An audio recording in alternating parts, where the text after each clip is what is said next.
Et donc maintenant je vais vous proposer 7 points sur lesquels c'est 7 axes que je trouve importants, c'est-à-dire pour bien éduquer.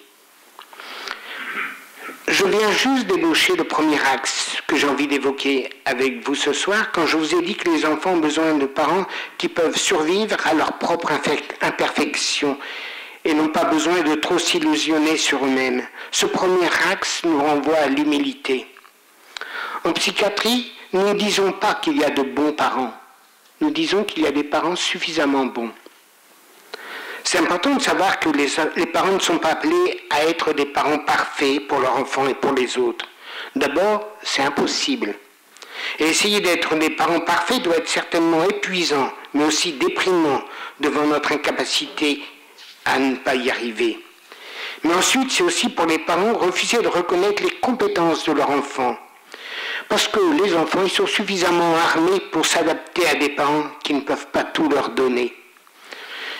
Nous disons même qu'il est nécessaire que les enfants soient soumis à la frustration, aux limites qu'imposent les imperfections parentales. Parents, ne soyez pas parfaits.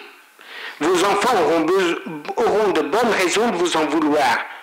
Si vous êtes parfait, ils ne pourront jamais vous dépasser, et donc plus rien ne pourra les intéresser, ils ne pourront que déprimer. Ne soyez donc pas aussi trop intelligents pour tout deviner de vos enfants.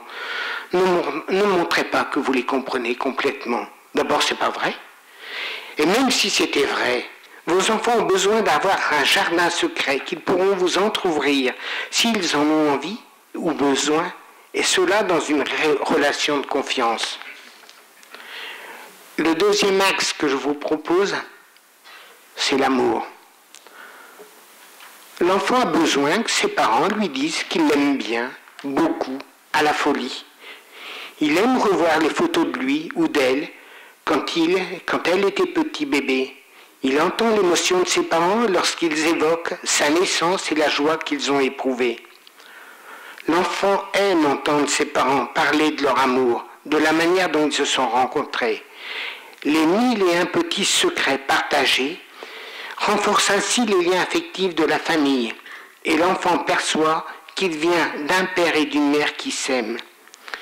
Il y a là les fondements de l'estime de soi qui est nécessaire pour aimer la vie, sa vie et aimer les autres.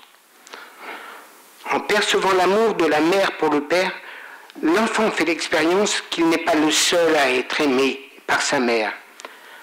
Adulte, ou j'allais dire ado, il pourra donc s'éloigner ainsi d'elle, qui est capable de regarder vers un autre que lui. Parler d'amour, c'est aussi aborder la différence des sexes sans être en conflit. Être père, ce n'est pas être mère et l'inverse aussi.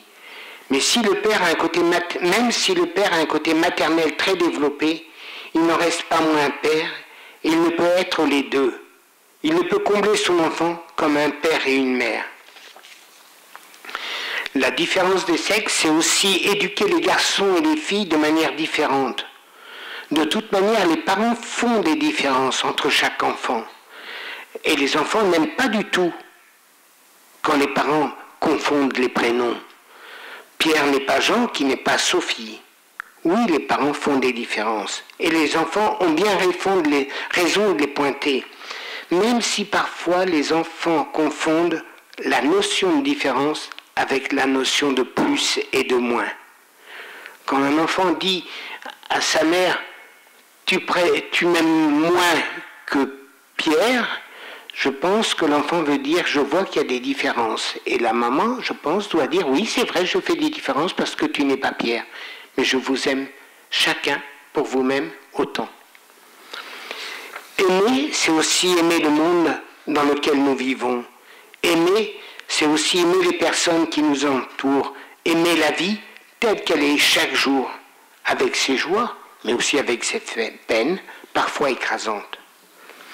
Et je tiens aussi à rappeler que amour rime avec humour. Je ne développe pas. Le troisième axe dont je veux vous parler est celui de la confiance. Confiance dans la vie pour les parents. Quel sens d'avoir des enfants si les parents craignent pour l'avenir? Comment un enfant peut-il se projeter dans un futur si ce futur est noir pour ses parents? Comment un enfant peut-il se construire si les parents sont toujours dans la plainte?